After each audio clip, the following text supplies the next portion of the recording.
मुझे आप सभी से गुजारिश है कि ग्रुप फोटो के लिए बराए मेहरबानी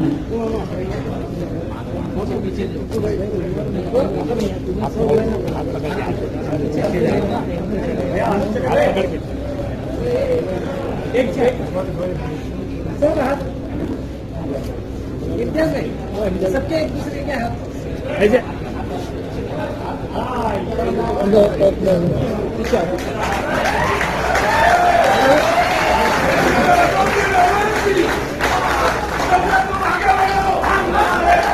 अल्लामा इकबाल ने दर्द कबीर में सुल्तान टीपू की वसीयत में कहा है कि तू जात धर्म और मजहब के लोग अगर एक साथ मिलकर आए हैं तो इसका मकसद ये है कि हम सभी लोग जानते हैं कि हुकूमत तेरी नीयत पे हमें शक होता है, तेरे इरादों के ऊपर हमें शक होता है। हम ये जानते हैं एक नया खेल खेलने के लिए हुकूमत फिर मैदान के अंदर आई है। इस मुल्क की खूबसूरती क्या है? मैं तो हमेशा ये कहता हूं कि जहां पर सिख है, बुद्धिस्ट है, क्रिश्चियंस है, चर्मकार समाज के है, ट्राइबल्स है, बोहरी समाज है, शिया है, एससीज है, एसटीज है, ये सब एक साथ मिलकर आते हैं तो भारत देश बनता है। लेकिन क्या वजह है कि जब भी इलेक्शन करीब आता है, मैं तो ये कहता हूं कि इस हुकूमत से अगर पूरी दुनिया ने अगर कुछ सीखना चाहिए कि जाति धर्म और मजहब के नाम के ऊपर लोगों को बांटो, लोगों के बीच में दरारें और दीवारें पैदा करो और अपनी हुकूमतें चलाते रहो, अगर पूरी दुनिया को अगर किसी से सीखना है तो हमारी इस हुकूमत से सीखना चाहिए कि हम अपनी हुकूमत हासिल करने के लिए कैसे कैसे खेल खेलते हैं, कैसे साजिशें और कैसे षड्यंत्र रचे जाते हैं। और ये पहली बार हो रहा है ऐसा नहीं है। इलेक्शन आया तो कभी ट्रिपल तलाक के मुद्दे के ऊपर इलेक्शन लड़ा जाता है, कोई एक इलेक्शन आया तो हमारी बच्चियां नकाब पहनेगी, हिजाब पहनेगी या नहीं पहनेगी, इसके ऊपर इलेक्शन लड़ा जाता है। एक इलेक्शन आता है तो सीएए के नाम के ऊपर हमसे कागज दिखाने के लिए कहा जाता है।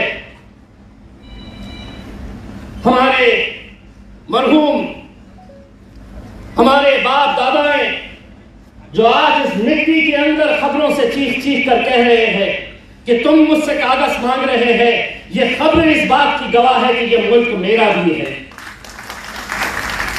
इलेक्शन गया तो सीआईए, सीएए, एनआरसी भी चला जाता है। और अब इलेक्शन आ रहा है तो कोई हैरानी हमें नहीं है। यहां पर जितने भी लोग बैठे हैं किसी को कोई हैरानी नहीं है। हम जानते थे तुम्हारी नीयत, तुम्हारी मंशा, तुम्हारे इरादे क्या है। इस मुल्क को यूनिफॉर्म सिविल कोड की जरूरत नहीं है। इस मुल्क को यूनाइटेड यूनिफाइड कंट्री हम कैसा बना के रख सकते हैं, इसकी जरूरत है। लेकिन आज बहुत ही अफसोस के साथ ये कहना पड़ रहा है कि आज सरकार जो है सिर्फ इस नजरिए से जा रही है कि मुझे दोबारा इस मुल्क के अंदर जाति धर्म मजहब के अंदर लोगों को बांटना है और हुकूमत में आना है। ये कैसी बात है? इस मुल्क के लॉ कमीशन, जो इस मुल्क के अंदर कानून क्या होंगे वो बनाने वाली लॉ कमीशन एक साल पहले कहती है कि यहां पर यूसीसी नहीं चाहिए, तो सरकार उन्हें शायद ये धमकाती है कि अगर तुम्हें यूसीसी नहीं चाहिए तो हमें लॉ कमीशन भी नहीं चाहिए, क्योंकि लॉ भी हम ही है, कमीशन भी हम ही है। और उसके बाद वो पूरे मुल्क में कहते हैं कि आप यूसीसी के ताल्लुक से अपने सजेशंस, अपनी कंप्लेंट्स, अपने सुझाव, अपनी शिकायतें भेजे। किस बात के ऊपर? कि जहां पर आपने ड्राफ्ट तो तैयार करके रख दिया है और हमसे कह रहे हो कि हवा में बातें करो। अभी बच्चा पैदा नहीं हुआ और कह रहे हैं कि उसका रिश्ता ढूंढ लो। ये कब तक चलता रहेगा? लेकिन आज अगर कोई ये समझ रहा है कि ये सिर्फ जैसा हमको हमेशा बार बार निशाने पर लाया जाता था, अब इस बार उन्होंने अपना दायरा और चौड़ा कर लिया है। इस बार ट्राइबल्स को निशाना बनाएंगे, क्रिश्चियंस को निशाना बनाएंगे, अलग अलग जाति धर्म के मजहब के लोगों को ये बताएंगे कि नहीं, इस मुल्क के अंदर अब हम जो कहेंगे वैसा चलेगा करके। दरअसल इनकी मंशा ये है कि ये यूनिफॉर्म सिविल कोड नहीं लाना चाह रहे थे, बल्कि मुस्लिम सिविल कोड लाना चाह रहे थे कि अब हम कहेंगे यहां के मुसलमानों को तुमको कैसा रहना है, कैसा जीना है, क्या करना है। एक फिल्म आई थी अमर अकबर एंथनी। इस मुल्क में अमर भी रहता, अकबर भी रहता, एंथनी भी रहता, लेकिन अब की हुकूमत चाहती है कि अब इस फिल्म, अगर कोई फिल्म आएगी यहां पर, तो वो अमर अकबर एंथनी नहीं रहेगी, वो अमर अमर और अमर ही रहेगी। लेकिन हम आज हम सब की तरफ से एक पैगाम इस सरकार को देना चाहते हैं।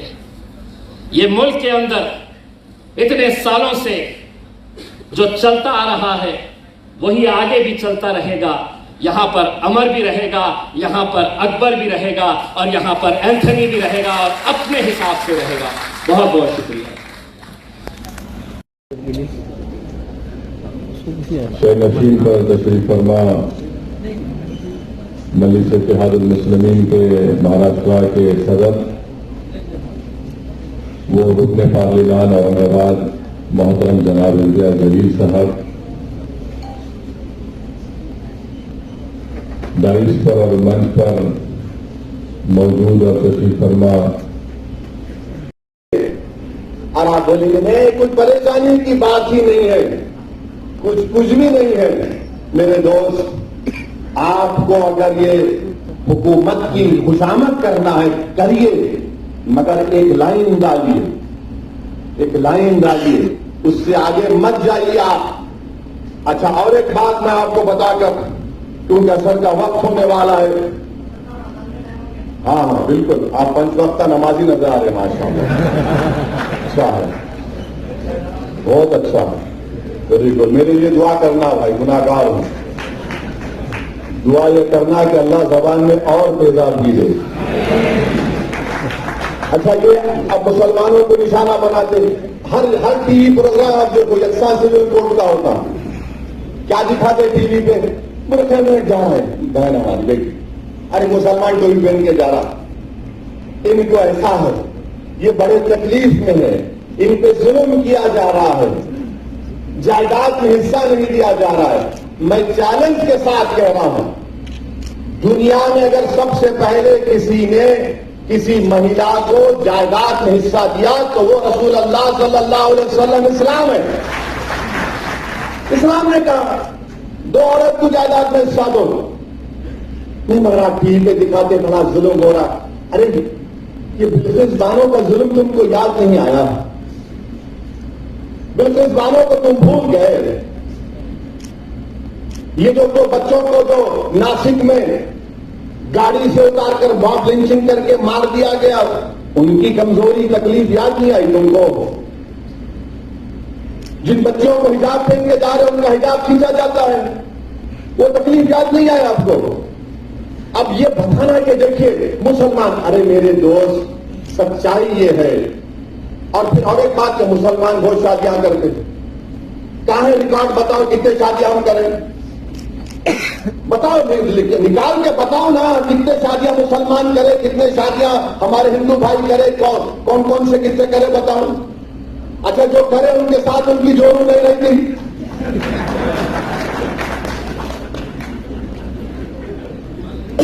और आपको मालूम रिकॉर्ड है गवर्नमेंट ऑफ इंडिया का, ये आप उठाकर पढ़ो। आप एक अंग्रेजी अखबार है टाइम्स ऑफ इंडिया, 28 जुलाई 2022 का, हजरत गूगल पर जाइए, बहुत लोगों को शौक है।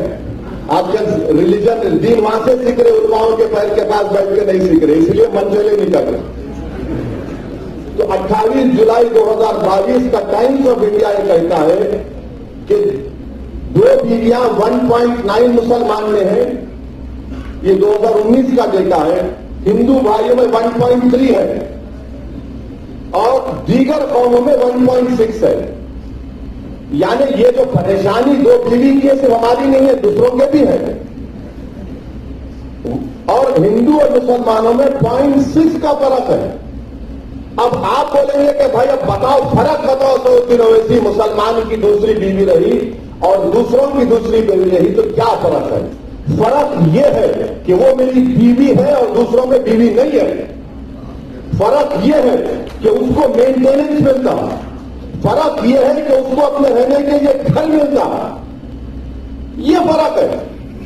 अच्छा, फिर आप बोलेंगे कि हमने मुल्क में कानून बना दिया, चाइल्ड मैरिज एक्ट बना दिया। बिल्कुल बनाया, मगर क्या यह सच नहीं है कि चाइल्ड मैरिज एक्ट में 84% चाइल्ड मैरिज होती है हमारे हिंदू भाइयों की? कानून आप बना दिए। अच्छा, ऊपर से और एक बात देखो आप, जब चाइल्ड मैरिज हो जाती है, मैरिज खत्म नहीं होती, वॉइड होती है, वॉइड होती है। यही तो बकार है। हम ये नहीं कह रहे कि मुसलमानों में कमजोरियां नहीं है, यकीनन जहेज की लानत है जैसा सब जगह पर है, यकीनन हमारे बहनों को बच्चों को और उठाना है जैसा कि सब जगह पर है। मगर आपको सिर्फ इस बात की फिक्र है, आप हमारी शनाख्त को हमसे छीनना चाहते हैं, और कुछ नहीं है आपका। रिजर्वेशन आप नहीं देना चाहते, नहीं मजहब के नाम पे नहीं देते, मगर मजहब छीन कर कुछ ताकतवर बनाना चाहेंगे आप। रिजर्वेशन तो महाराष्ट्र में नहीं देंगे, मैंने मजहब के नाम पे नहीं दे सकते, मगर हम मजहब की सलाह छीन के तुमको ताकतवर बनाएंगे। ये कौन सी मिसाल है बताइए आप। और फिर आप ये भी देख लीजिए कि 2000 से 2019 तक फीमेल इन्फेंटिसाइड, यानी अगर किसी खातून के पेट में मालूम हो जाए कि बेटी है, तो 2000 से लेकर 2019 तक 86% बच्चियां मिसिंग हैं। यानी उत्तराखंड की जितनी आबादी है, करीब करीब उतनी आबादी है कि बच्चियां मिसिंग है। कौन जिम्मेदार है उसका, बोलो आप? कानून तो बना दिए। अच्छा, सेक्स रेशियो आप देखो मुसलमानों का दूसरे रिलीजन के साथ, सबसे अच्छा सेक्स रेशियो मुसलमानों का है। तो ये चीजें हमको आपको समझने की जरूरत है। मध्य प्रदेश में हमारे आदिवासी, शहरी आदिवासी खड़े हुए हैं, खड़े हुए वो। अच्छा, मैं चाहूंगा कि देवेंद्र फडणवीस जरा महाराष्ट्र के ट्राइबल एरिया में जाके बात करें यूसीसी की। शिंदे चले जाए, अब तो 3 in 1 हो गए, अजित पवार भी चले जाए। महाराष्ट्र के आदिवासी एरिया में जाके बोले हम लाएंगे, देखो क्या नतीजा निकलता वहां पे। छत्तीसगढ़ में जाके बोला इलेक्शन है 3-4 महीने में। राजस्थान के कबायलियों को बोलो, आप आदिवासियों को। हम यही बताना चाह रहे हैं कि ये जो भारत की खूबसूरती जिसका जिक्र इम्तियाज जलील साहब ने किया, यही खूबसूरती है भारत की। बोलते अमेरिका में ऐसा है कि अमेरिका में, अरे अमेरिका में ये कल्चर है। अमेरिका में इतने 2000 से 3000 कितने कल्चर है, नहीं है। अच्छा, अमेरिका में हर स्टेट में उसका अलग कानून है, मगर फिर भी अमेरिका ताकतवर है। यह उल्टा बोलते हैं। भारत के वजीर आजम बोले कि एक मुल्क में घर में जो कानून कैसा रहेंगे। तो ये बातें इसको समझने की जरूरत है। और अगर नहीं समझेंगे तो फिर आप मुल्क को कमजोर करना चाहते हैं। और फिर किसी एक टीवी चैनल पे बोले कि हम एक सर्वे करें, 8000 औरतों का सर्वे करें। अरे दीवाने, मुस्लिम पर्सनल लॉ बोर्ड ने 4,80,00,000 लोगों का सर्वे ओपिनियन लेके सीडी में 21 लॉ कमीशन को दिया, और तुम 8,000 की बात कर रहे हो। उस 4,80,00,000 में आधे हमारी बहनें हैं, बेटियां हैं, जिन्होंने रद्द किया कि हमको यकसा सिविल कोड नहीं चाहिए, अब आप बता रहे हैं। तो ये मकसद एक ही है कि भारत के इस खूबसूरती को हमेशा के लिए प्लूरलिज्म खत्म करके रख दिया जाए। भारत के वजीर आजम क्या बोलते कि एक भारत एक इलेक्शन, एक भारत एक टैक्स, एक भारत एक कल्चर, एक भारत एक मजहब, एक भारत एक सना। अब हद ये हो गई कि रुके नहीं, उन्होंने बोले एक भारत एक फर्टिलाइजर। कैसा में फर्टिलाइजर हो सकता है मेरे बताइए आप? अरे बोले जा रहे हैं, बके जा रहा हूं जुनू में क्या क्या,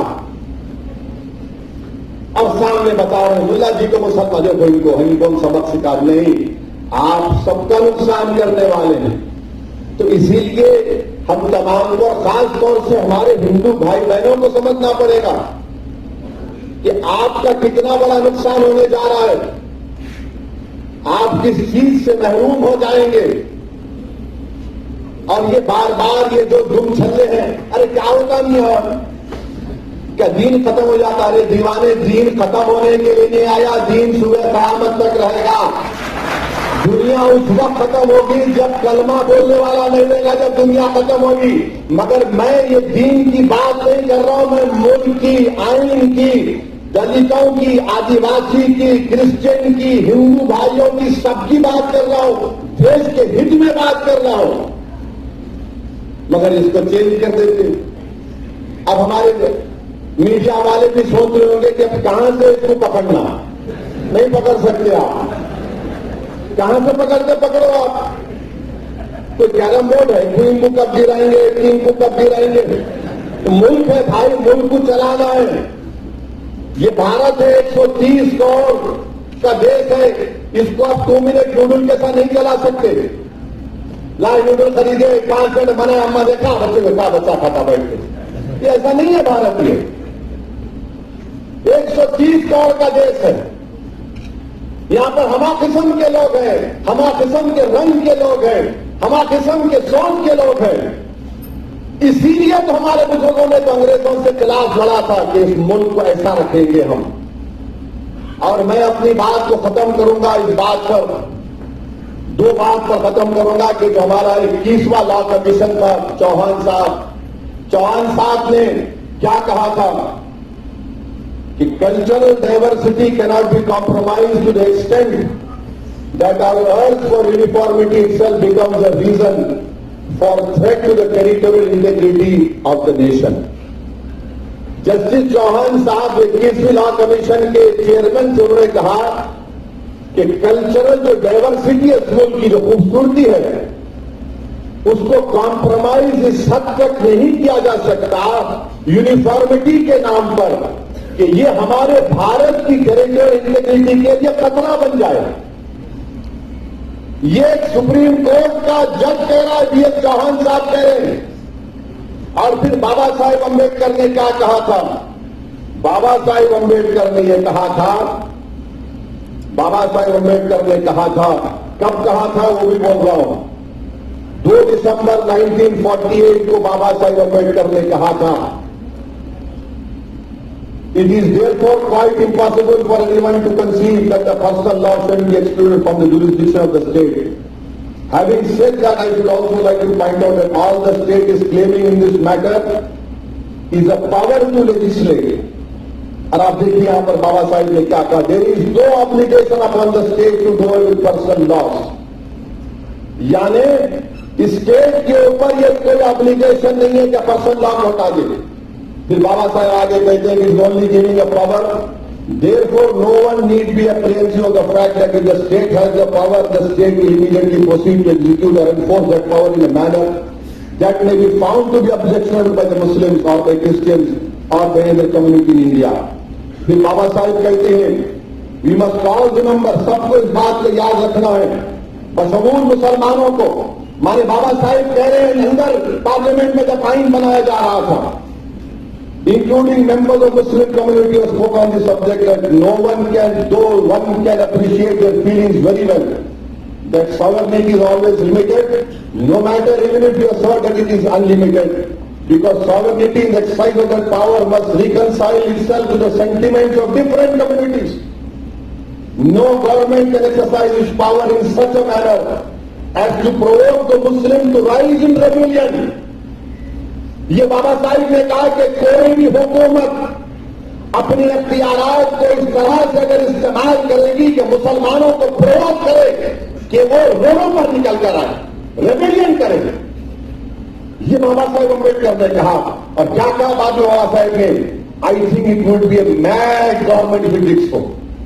बाबा साहेब ने कहा अगर ऐसा कोई करेगा तो पागल हुकूमत है, ये बाबा साहेब अम्बेडकर ने कहा था। But that is a matter which relates to exercise of the power and not to the power itself. ये बाबा साहेब अम्बेडकर ने कहा था। अब नरेंद्र मोदी जो बाबा साहेब अम्बेडकर का नाम लेते लेते नहीं थकते, उनको पढ़ना चाहिए। ये आरएसएस वालों को जो झूठी मोहब्बत करते हैं बाबा साहिब से, उनको पढ़ना चाहिए। और ये जो सेक्युलर पार्टी है, चाहे वो कांग्रेस हो, राष्ट्रवादी हो, उनको मैं पूछना चाह रहा हूं कांग्रेस पार्टी को, गांधी ने अक्टूबर 28 1931 को नहीं कहा था? क्या कांग्रेस ने अक्टूबर 1937 को नहीं कहा था? क्या नेहरू ने अप्रैल 6 1937 को नहीं कहा था? बोलो फिर मुंह खोलो। और वो लोग जो मुझ पर, मुफ्ती इस्माइल पर, इम्तियाज जलील पर, डॉक्टर गफ्फार कादरी पर इल्जाम लगाते हैं बी टीम, अरे कहां गए तुम लोग? आज गूंगे बन के बैठे हो। तुम शरीयत की इबादत के लिए तुम्हारी जबान को जुम्बिश नहीं देते। इलेक्शन आ जाएगा तो गुलामी करने के लिए तैयार हो जाते हो। अरे आज बोलो ना, कल क्या बोलोगे जब हिसाब किताब का मैदान होगा? आज बोलो, बोल के दिखाओ, जाओ बोलो अपनी पार्टियों को, मुंह खोलो, रोको इस चीज को। मगर इलेक्शन आएगा, नहीं, ये लोग वोट तोड़ते हैं। अरे हम भारत के लिए बात कर रहे हैं। हमको इस बात का संविधान आर्टिकल 25, आर्टिकल 44 से बड़ा है, आर्टिकल 29, आर्टिकल 44 से बड़ा है। फंडामेंटल राइट है मेरा, आर्टिकल 14 मेरा राइट है। मगर ये लोग आज गूंगे बनकर बैठे हैं। ये बेहतरीन आपको आपके सामने तमाम मुहिबान कौम के चेहरा सामने आ रहा है। इलेक्शन आएगा तो थकते नहीं। हम ये देखो, जिंदगी मौत का मामला, ये जिंदगी मौत का नहीं है, ये शनाख्त छीन ले रहे मेरी, ये मेरी शनाख्त छीन ले रहे। अरे अगर तुम्हारे दिलों में कुरान और उसके रसूल की सल्लल्लाहु अलैहि वसल्लम की मोहब्बत है तो बोलो, आज बोलो। आज कानून की सहूलत तुम्हारे पास है। और फिर दूसरा ये इतराज, अरे वो पाकिस्तान पर प्राइम मिनिस्टर बोले पाकिस्तान में बर्खास्त हो गया, वो फुला मुल्क में बर्खास्त हो गया। नरेंद्र मोदी, आप इंडिया के प्राइम मिनिस्टर हैं या वो मुस्लिम कंट्रीज के हैं आप? मेरे को उनसे क्या करना है? मेरे को ईरान से क्या मतलब? मेरे को यूएई से क्या मतलब? मेरे को सऊदी अरेबिया से क्या मतलब? मेरे को मिस्र से क्या मतलब? पाकिस्तान से तो मतलब ही नहीं था, तो इसलिए हमने टू नेशन थ्योरी को टुकराया चुनाव की। मगर भारत के प्रधानमंत्री उनकी मिसाल देते। भारत के प्रधानमंत्री आप नहीं जानते, भारत देश में हमारे जो मुस्लिम उलेमा हैं, मुस्लिम मुहद्दिस हैं, मुसलमानों के जो फुक़हा हैं, मुसलमानों के जो मुफस्सिर हैं, दुनिया में उनके से कोई ऐसे उलमा नहीं है जो भारत में है, मगर आपको मालूम ही नहीं। और इनको नफरत क्या है बताता हूं। एक परसल्ला बोर्ड है, इस परसल्ला बोर्ड के अंदर एक ओवैसी भी बैठा है, एक देवबंदी भी बैठा है, एक सूफी भी बैठा है, एक बरेलवी भी बैठा है, एक तबलीगी भी बैठा है, एक मौलवी बैठा है, एक शिया बैठा है, एक अहले हदीस बैठा है। ये इन लोगों को डर होता, ओहो एक जगह पर पूरों को बिठा दिए। बड़ी तकलीफ होती है उनको इस बात की भी, याद रखिए आप इस बात को। और ये आसान काम नहीं है, ये आसान काम नहीं है सबको एक जगह बिठाना। इनको वो समझ में नहीं आता कि कैसा इनको इंतजार पैदा कर देना, कैसा इनको मुंतशिर कर देना। तो ये बहुत बड़ी साजिश का हिस्सा है। इसीलिए चंद बातें मैं आपके सामने बड़े अखलास के साथ अर्ज किया हूं। मैं मुबारकबाद देता हूं औरंगाबाद के हमारे तमाम मजलिस के रुफकाओं को, खासतौर से इम्तियाज जलील साहब को और हमारे डॉक्टर गफ्फार कादरी, तमाम अरकान बल्दिया को और हमारे तमाम सिख भाई को, हमारे आर्च बिशप साहब को, बौद्ध समाज के जिम्मेदारों को और इंटेलेक्चुअल्स को जो आज यहां पर आए और हमने यहां से इत्तेहाद का पैगाम किया है। हम उम्मीद करते हैं कि भारत के वजीर आजम इस इत्तेहाद के पैगाम की इज्जत करेंगे, एहतराम करेंगे, उसको कबूल करेंगे। वाखिर दावा अल्हम्दुलिल्लाह रब्बिल आलमीन।